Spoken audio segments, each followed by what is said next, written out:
navigating through your sites, you may find that you want a default graphic.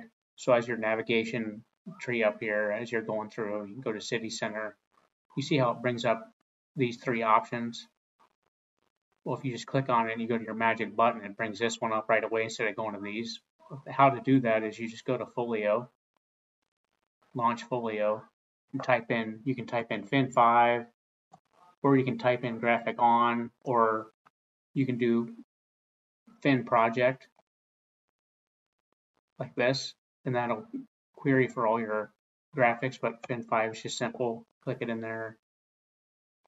You can see LG main already has that default tag on there, but if it didn't, you could hit the checkbox, go to pencil edit, and you can add the default tag by hitting the plus sign here, and then that would make that the default graphic based on that part of the navigation.